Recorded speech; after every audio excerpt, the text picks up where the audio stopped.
बिस्मिल्लाहिर्रहमानिर्रहीम, अस्सलाम वालेकुम। मैं हूं मोहम्मद उस्मान। आज हमने सैम्पल स्टैटिस्टिक के कुछ फीचर्स को डिस्कस करना है कि बायस्ड सैम्पल स्टैटिस्टिक किसे कहा जाता है या अनबायस्ड स्टैटिस्टिक क्या होता है। जैसा कि आपके सामने डेफिनेशन लिखी हुई है, बायस्ड सैम्पल स्टैटिस्टिक की ऐसा स्टैटिस्टिक, सैम्पल की ऐसी करैक्टरिस्टिक कि जिसकी एक्सपेक्टेड वैल्यू उसके कॉरिस्पोंडिंग पॉपुलेशन पैरामीटर के बराबर आ जाए, ये हमारे पास अनबायस्ड सैंपल स्टैटिस्टिक कहलाती है। चाहे वो sample statistic, for example sample mean जिसको हम एक्स बार से जाहिर करते हैं, ये सैंपल स्टैटिस्टिक है। सैंपल मीडियन एक्स करली से जाहिर किया जाता है, ये सैंपल स्टैटिस्टिक है।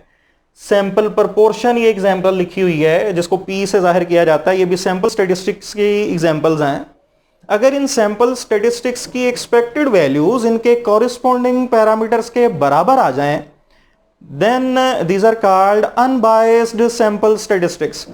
यानी अगर सैंपल मीन एक्स बार की एक्सपेक्टेड वैल्यू हम कैलकुलेट करें और ये कॉरिस्पोंडिंग पैरामीटर यानी पॉपुलेशन मीन म्यू के बराबर आ जाए, तो हम कहेंगे एक्स बार क्या है, अनबायस्ड सैंपल स्टैटिस्टिक है। सैंपल मीडियन की एक्सपेक्टेड वैल्यू कॉरिस्पोंडिंग पैरामीटर यानी पॉपुलेशन मीडियन के बराबर आ जाए, तो हम कहेंगे ये सैंपल मीडियन जो है ये अनबायस्ड सैंपल स्टैटिस्टिक है। इसी तरह अगर सैंपल प्रोपोर्शन की एक्सपेक्टेड वैल्यू कॉरिस्पोंडिंग पैरामीटर यानी पॉपुलेशन प्रोपोर्शन पाई के बराबर आ जाए, तो हम कह सकते हैं कि ये भी क्या है, अनबायस्ड सैंपल स्टैटिस्टिक है। जबकि इसके बरक्स, if the expected value of a sample statistic is not equal to its corresponding population parameter, then it is called biased sample statistic. For example, just definition के अंदर ये equal की जगह not equal आ जाएगा, not equal to its corresponding population parameter। तो ये हमारे पास definition होगी biased estimator की, यानी biased sample statistic की। फॉर एग्जाम्पल, ये एग्जाम्पल है आपके सामने लिखी हुई कि एस स्क्वायर जो कि सैंपल वेरिएंस को जाहिर कर रहा है, सैंपल स्टैटिस्टिक है, इसकी एक्सपेक्टेड वैल्यू अगर कॉरिस्पोंडिंग पैरामीटर यानी पॉपुलेशन वेरिएंस के बराबर ना आए, तो हम कह सकते हैं कि ये जो सैंपल वेरिएंस सैंपल स्टैटिस्टिक है, जो ये बायस्ड सैंपल स्टैटिस्टिक है, क्योंकि एक्सपेक्टेड वैल्यू इसकी कॉरिस्पोंडिंग पैरामीटर यानी पॉपुलेशन वेरिएंस के बराबर नहीं आई। तो लिहाजा कोई भी ऐसा सैंपल स्टैटिस्टिक जिसकी एक्सपेक्टेड वैल्यू कॉरिस्पोंडिंग पैरामीटर के बराबर हो, ये अनबायस्ड है। और कोई भी ऐसा सैंपल स्टैटिस्टिक जिसकी एक्सपेक्टेड वैल्यू कॉरिस्पोंडिंग पैरामीटर के बराबर ना आए, ये बायस्ड सैंपल स्टैटिस्टिक कहलाता है। उसके बाद हम बात करेंगे एक्यूरेसी और प्रिसिजन के हवाले से। एक्यूरेसी, यहां पे आपके सामने ये डेफिनेशन लिखी हुई है। एक्यूरेसी ऐसी करैक्टरिस्टिक को कहा जाता है सैंपल स्टैटिस्टिक की कि अगर मुख्तलिफ सैंपल्स हम हासिल करते जाएं, चूज करते जाएं पॉपुलेशन से, और उन पे कोई सैंपल स्टैटिस्टिक का फॉर्मूला अप्लाई करके सैंपल स्टैटिस्टिक्स की करैक्टरिस्टिक्स कंप्यूट करते जाएं, और आहिस्ता आहिस्ता जो आंसर्स हैं सैंपल स्टैटिस्टिक्स के, वो पॉपुलेशन की ट्रू वैल्यू जो असल में आंसर है, जिसमें कोई एरर मौजूद नहीं है, जो हकीकी आंसर है पॉपुलेशन करैक्टरिस्टिक का, अगर सैंपल स्टैटिस्टिक के आंसर उस ट्रू वैल्यू के करीब तरीन आते जाएं, तो हम कहेंगे कि ये सैंपल स्टैटिस्टिक की क्या करैक्टरिस्टिक है, इसमें एक्यूरेसी मौजूद है।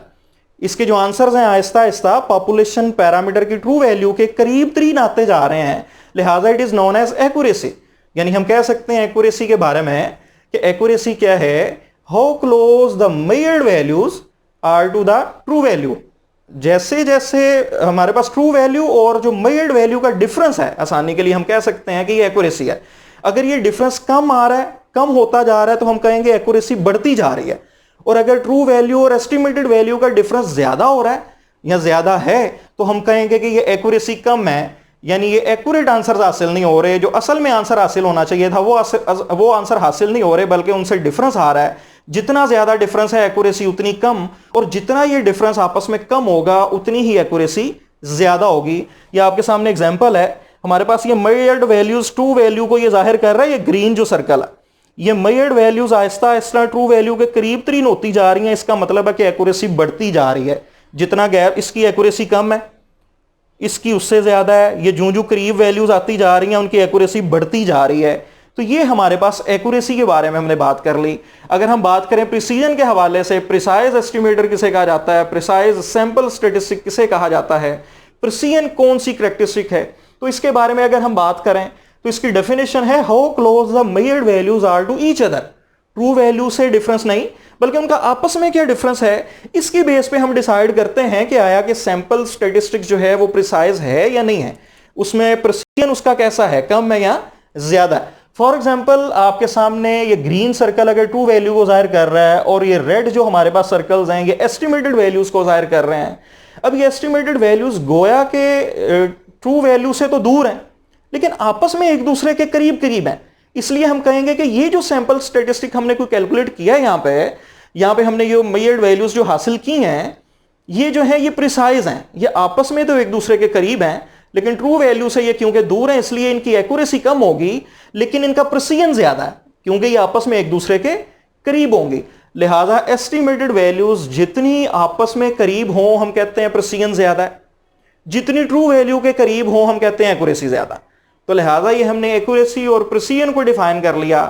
How close the measured values are to the true value, ये एक्यूरेसी है, और how close the measured values are to each other, ये हमारे पास प्रिसीजन है। नेक्स्ट हम मजीद डेफिनेशंस के साथ और न्यूमेरिकल क्वेश्चंस के साथ हाजिर होंगे। तब तक के लिए इजाजत दीजिए, बहुत शुक्रिया, अल्लाह हाफिज।